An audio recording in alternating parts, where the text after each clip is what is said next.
Police अफसरान और खातून जज को धमकियां देने के केस की समाअत। चेयरमैन पीटीआई इमरान खान अदालत से गैर हाजिर। इस्लामाबाद की इंसदाद दहशतगर्दी अदालत ने इमरान खान को 12 बजे तलब कर लिया। गुज़िश्ता समाअत की तरह अदालत में गैर मुतल्लिका अफराद ना आए। जज के रिमार्क्स, मैंने अदालत देखनी होती है, कोई नज़र ही नहीं आता। इमरान खान को अदालत के सामने पेश होना पड़ेगा। जज राजा हसन जवाद की जानिब से ये कहा गया, हम इस जमानत पर आज ही दलाइल सुनेंगे। जज के रिमार्क्स, जबकि प्रोसिक्यूटर ने कहा पहले मुल्जिम को अदालत पेश करें फिर हम बहस करेंगे। जबकि जज ने मुकदमे का रिकॉर्ड तलब कर लिया है और जिनको धमकी दी गई उनका बयान भी पढ़कर सुनाएं। जज की जानिब से ये भी कहा गया और इमरान खान को कौन सा ख़तरा है वो बताएं। जज की जानिब से इस्तफसार किया गया। अदालत ने ज़मानत दी तो उनका फ़र्ज़ था अदालत पेश होते। इमरान खान तो आना चाहते थे, ये उनके वकील की जानिब से कहा गया। और आपको बताएं कि 12 बजे चेयरमैन पीटीआई इमरान खान को तलब कर लिया गया है और गैर मुतल्लिका अफराद के अदालत में दाखिल होने पर पाबंदी आयद की गई है और समाअत में वक्फा है। 12 बजे समाअत होगी और जज की जानिब से रिमार्क्स दिए गए कि गुज़िश्ता समाअत की तरह अदालत में गैर मुतल्लिका अफराद ना आएँ। मैंने अदालत देखनी होती है, कोई नज़र ही नहीं आता। इमरान खान को अदालत के सामने पेश होना पड़ेगा। इसी पर बात करेंगे नुमाइंदा दुनिया न्यूज़ आमिर सईद अब्बासी हमारे साथ मौजूद हैं। जी आमिर, बताइएगा समाअत से मुतल्लिक आपके पास क्या अपडेट्स हैं?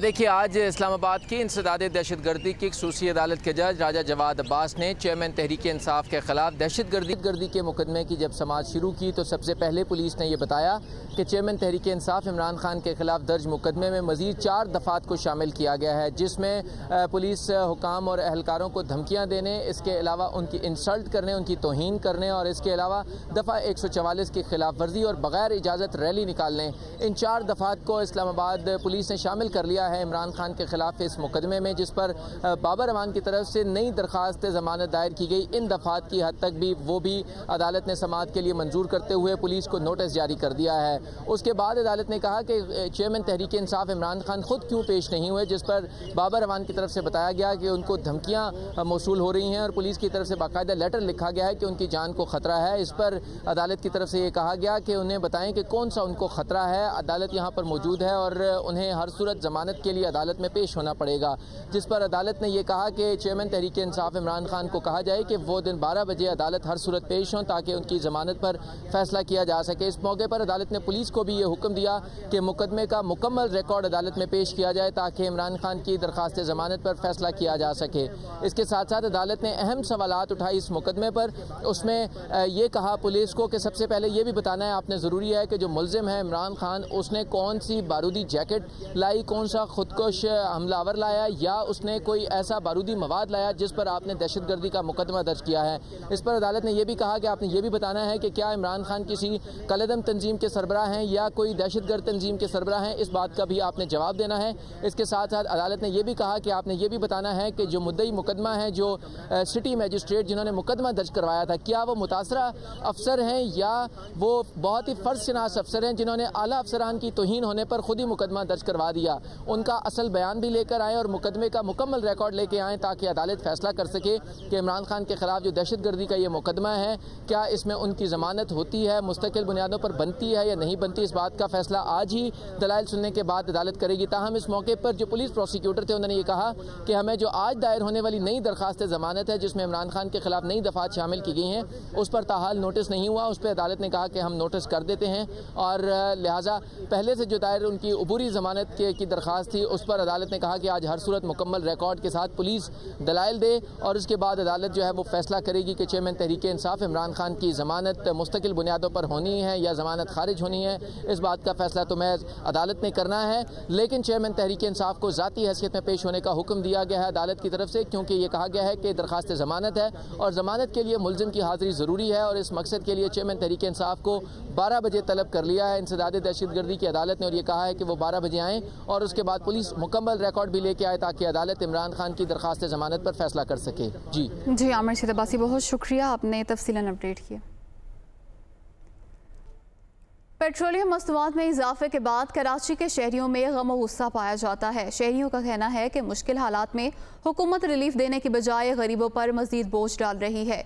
इसी हवाले से मजीद जानते हैं दुनिया न्यूज़ के नुमाइंदे मोनिस अहमद से। देखिए, गुज़िश्ता शब एक मरतबा फिर हुकूमत की जानिब से पेट्रोलियम मसनूआत की कीमतों में इजाफ़ा कर दिया गया है।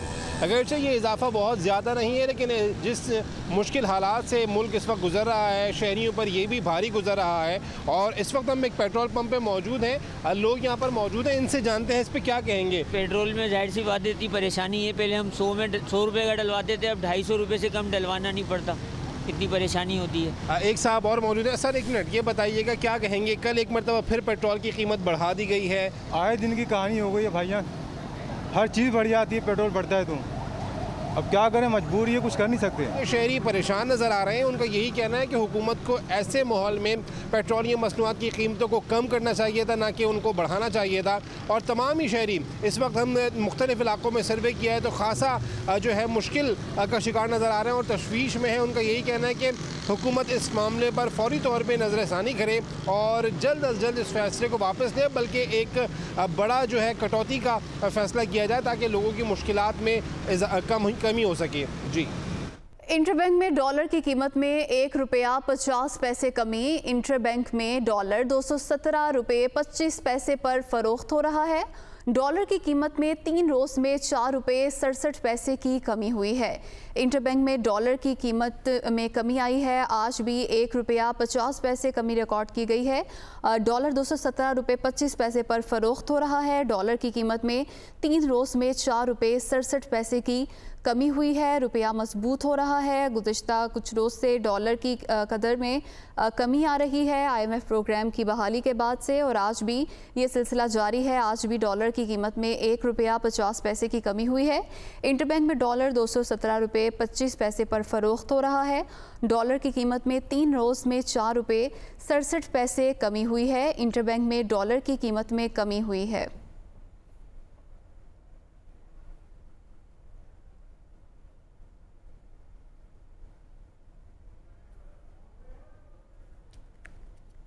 गैर कानूनी तौर पर मुकीम 4 लाख गैर मुल्कियों को मशरूत आम मुआफ़ी देने का फैसला। मुआफ़ी वापस जाने वाले गैर मुल्कियों के लिए होगी। वजारत दाखिला के मुताबिक उनमें अफ़गानी, नाइजीरियन, भारतीय और दीगर ममालिक के बाशिंदे शामिल।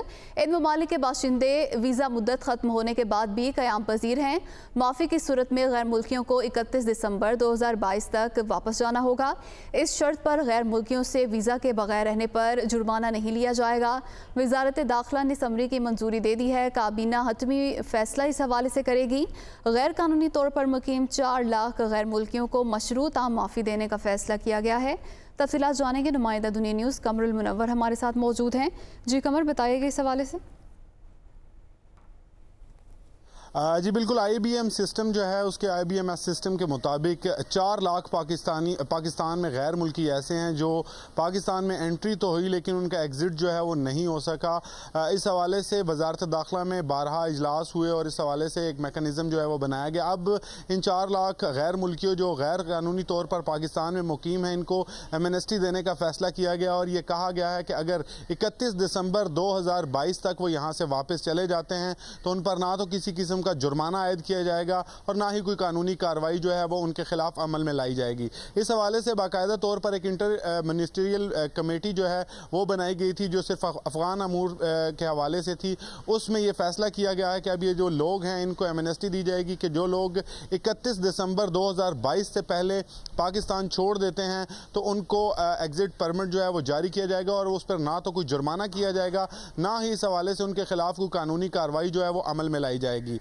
अब इस एमनेस्टी के लिए काबीना से भी इसको मंजूर करवा लिया गया है और तमाम मुतलका इदारों को ये भिजवा दिया गया है कि 31 दिसंबर तक जो लोग गैर मुल्की गैर कानूनी तौर पर पाकिस्तान में मुकीम हैं वो यहाँ से वापस चले जाते हैं तो उनको किसी किस्म का कोई जुर्माना नहीं होगा, उनको एमनेस्टी दी जाएगी। 4 लाख अफराद हैं जो पाकिस्तान में गैर कानूनी तौर पर मुकीम हैं और वो जिसमें नाइजीरिया, सोमालिया, इंडिया और मुख्तलिफ ममालिक के बाशिंदे जो हैं वो शामिल हैं। इन अफराद के लिए ये कहा गया है कि ये अफराद जल्द अज जल्द जो है वो पाकिस्तान छोड़ दें, उनके खिलाफ कोई कानूनी कार्रवाई जो है वो अमल में नहीं लाई जाएगी। अगर ऐसा वो करते हैं तो इसके लिए वजारत दाखिला जो है उनको एग्जिट परमिट जो है वो जारी करेगी। बाकायदा तौर पर 1 साल के इससे जो गैर कानूनी तौर पर मुकीम है उनके लिए एग्जिट परमिट जो है वो वजारत दाखिला ने जारी करना है। अगर 1 साल से ज्यादा मियाद से लोग यहाँ पर मौजूद हैं तो उनके लिए मैनुअल जो है एग्जिट परमिट जो है वो वजारत दाखिला की जानिब से जारी किया जाएगा। जी कमर मुनव्वर, बहुत शुक्रिया, आपने तफसीलात से आगाह किया। दरिया सवात में सैलाब के बायस अहम और मसरूफ शाहराहों को शदीद नुकसान पहुंचा है। मुतअद्दिद इलाकों का ज़मीनी राब्ता भी मुनक़ता है। मुख्तलिफ इलाकों में 11 सड़कें मुकम्मल तौर पर सैलाबी रैले में बह चुकी हैं। दुनिया न्यूज़ के नुमाइंदा आमिर जमील इस वक्त बहरीन में मौजूद हैं, उनसे मज़ीद तफसीलात जानते हैं।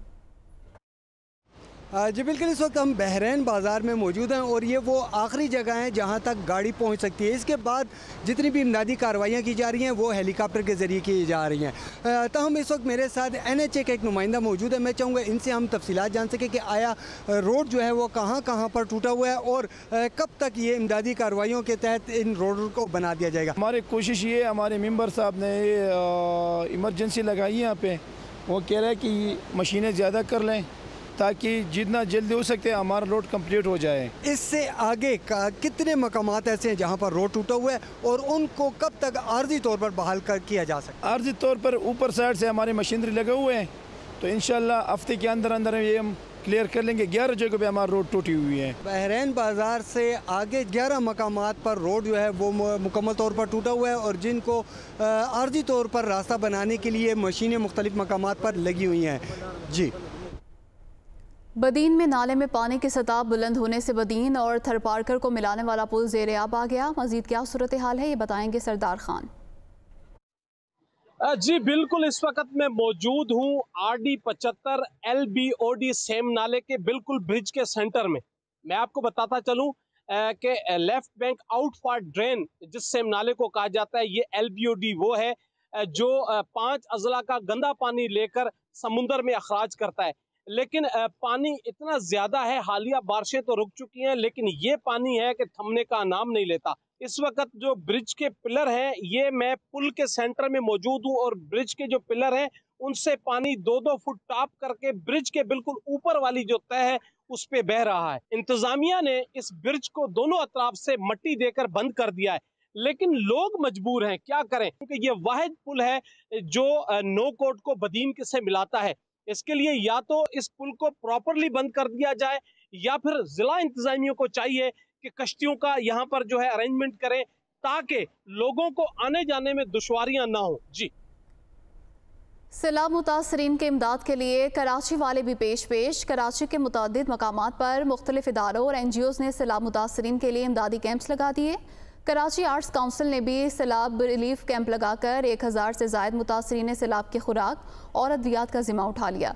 मज़ीद जानते हैं दुनिया न्यूज़ की नुमाइंदा सना फातिमा से। जी बिल्कुल, पाकिस्तान इस वक्त सैलाब की सूरत में इस कुदरती आफत से निमट रहा है और इसमें जो हमारे पाकिस्तानी भाई हैं उन्होंने अपने सैलाब ज़दगान भाई बहनों को अकेला नहीं छोड़ा है। पूरे मुल्क की तरह कराची में भी मुख्तलिफ इदारे, NGOs और दीगर पब्लिक जो है वो आगे आ रही है और इस कार्य खैर में हिस्सा डाल रहे हैं। हमारे साथ आर्ट्स काउंसिल के प्रेसिडेंट अहमद शाह साहब मौजूद हैं, इनसे हम बात करेंगे और इस रिलीफ वर्क के बारे में इनसे हम जानेंगे। देखिए, आपको मालूम है कि आर्ट्स काउंसिल 2010 के सैलाब में भी बढ़ चढ़ कर हिस्सा लिया, 2005 के ज़लज़ले में भी। ये आफत उन सबसे बड़ी है चूँकि कोई 1 लाख के करीब लोग डिस्प्लेस होकर कराची के मज़ाफ़ात में मुख्तलिफ़ स्कूलों में, कॉलेजों में हैं। तो हमने भी रज़ाकाबाद टेक्निकल एक कॉलेज है मैन नेशनल हाईवे पे, वो हमने अडॉप्ट कर लिया है। 1000 से ज़्यादा लोग हैं जिसमें फैमिलीज़ हैं, सारी खाना देते हैं। इसी तरह से चटाइयाँ, चादरें, पीने का मीठा पानी, टब, देगें, जो ज़रूरियात ज़िंदगी की सारी चीज़ें हैं वो आर्ट्स काउंसिल मुहैया कर रहा है।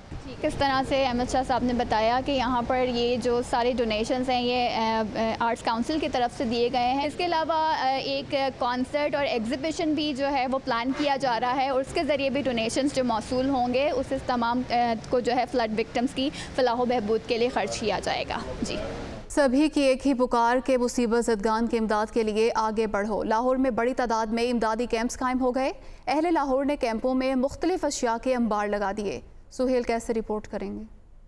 मुसीबत सी मुसीबत है कि सैलाब से मुतासरा इलाकों में कोई जाय अमान ही बाकी नहीं रही। मीलों तक फैले हुए सैलाबी पानी ने तो जैसे रातों रात शाहों को भी गदा बना दिया हो। इतनी बड़ी मुसीबत के हुकूमत के लिए इससे तनहा निमटना इंतहाई मुश्किल है। बस तो फिर हमेशा की तरह अब के भी मुसीबत ज़दगान का हाथ थामने के लिए अहले लाहौर ने दिलों के दरवा कर दिए हैं। आप अच्छी से अच्छी चीज़ दे सकते हैं वो दें, ताकि घर का कूड़ा करकट ना दें, और अच्छी चीज़ें दें ताकि उन लोगों तक पहुँचे और दुआएं मिले आपको। सुबह आ रहा हूँ और रात को जाऊँगा, लोगों से अपील करूँगा कि जितना हो सकता है आप, चाहे वो कम है चाहे वो ज़्यादा है, आप यहाँ लाकर जमा करवाएं। अगरचे महंगाई की शदीद लहर ने बेशुमार अहबाब की माली इस्तात को कमज़ोर कर दिया है, लेकिन जब बहन भाइयों पर मुसीबत आन पड़ी है तो फिर कोई भी पीछे रहने को तैयार नहीं। इमदादी कैंपों में इतनी बड़ी मिकदार में इमदादी अशिया जमा कराई जा रही हैं कि मुंतज़मीन को इन्हें मुतासरा इलाकों तक पहुँचाने के लिए इजाफी इंतजाम करना पड़ रहे हैं। एक हमारी बहन साहबा आई हैं, उन्होंने अपनी अंगूठी भी पेश कर दी कि ये मेरा यही सरमाया है। वो चीज़ें दें जो उनको ज़रूरत है उनकी, और वो चीज़ें दें जो वो खुद भी इस्तेमाल करते हैं। बेशक कम चीज़ें दें, मसलन क्वालिटी उनकी अच्छी हो। हुकूमती सतह पर तमाम इमदादी कैंपों को एक नेटवर्क में लाकर मज़ीद बेहतर नताइज हासिल किए जा सकते हैं। अहले लाहौर बढ़ चढ़ कर सैलाब से मुतासरा अपने बहन भाइयों की इमदाद के लिए इमदादी कामों में हिस्सा ले रहे हैं, लेकिन इसके साथ साथ ये मुख्तलिफ इमदादी कैंप्स कायम करने वालों पर भी भारी जिम्मेदारी आयद होती है कि वो इन तमाम अशिया को बरवक्त और शफाफ तरीके से मुतासरीन तक पहुँचाने को यकीनी बनाएं। कैमरामैन फैसल रहमान के साथ सुहेल कैसर, दुनिया news, Lahore. Army chief Punjab और खैबर पख्तूनख्वा के सैलाब मुतासरा इलाकों का दौरा करेंगे। जनरल कमर जावेद बाजवा डेरा इस्माइल खान और रुझान जाएंगे। आर्मी चीफ सैलाब मुतासरा इलाकों में रिलीफ सरगर्मियों का जायज़ा लेंगे। सैलाब ज़दगान की मदद के लिए सिविल इंतज़ामिया के साथ साथ पाक फ़ौज भी पेश है। आर्मी चीफ पंजाब और खैबर पख्तूनख्वा के सैलाब मुतासरा इलाकों का दौरा करेंगे। जनरल कमर जावेद बाजवा डेरा इस्माइल खान और रुझान जाएंगे। आर्मी चीफ सैलाब मुतासरा इलाकों में रिलीफ सरगर्मियों का जायज़ा लेंगे। पंजाब और खैबर पख्तूनख्वा के सैलाब मुतासरा इलाकों का आर्मी चीफ दौरा करेंगे। वो डेरा इस्माइल खान और रुझान जाएंगे। आर्मी चीफ सैलाब मुतासरा इलाकों में रिलीफ सरगर्मियाँ कहाँ तक पहुँची हैं उस हवाले से जायज़ा लेंगे। कश्मीरी रहनुमा यासिन मलिक की अहलिया मिशाल मलिक का कहना है कि सैयद अली गिलानी शहीद पर भारत ने कई मुजालिम तोड़े, मगर आज़ादी के लिए हुर्रियत पसंदों का जज्बा कमज़ोर नहीं पड़ा। शहीद के मिशन को जारी रखा जाएगा और खित्ते को भारतीय तसल्लुत से जल्द आज़ादी नसीब होगी। जो शहीद सैयद अली गिलानी साहब की जस्ते खाकी के साथ किया गया, जो उनको ड्यूरिंग इनकार्सरेशन जो उनके साथ जो सलूक किया गया, और जो उनकी फ़ैमिली को जनाजा पढ़ने की इजाज़त नहीं दी गई बल्कि उनकी कब्र मुबारक को भी एक सब जेल करार दे दिया। इतना खौफ, इतना डर हिंदुस्तान की दहशतगर्द आर्मी और सरकार को है कि उसका आप अंदाज़ा भी नहीं लगा सकते। मगर वो ये भूल रहे हैं कि ये जिस्म, ये जान तो आनी जानी है, मगर इंशाअल्लाह ताला क्योंकि ये शहीदों ने इस तहरीक को लिखा है और इंशाअल्लाह ताला हम लोगों को आज़ादी नसीब होगी। मगर तारीख़ हमेशा गवाही देगी और याद रखेगी कि सोच को कभी भी नहीं दफनाया जा सकता, और वो सोच जो हक़ और सच और आज़ादी की हो।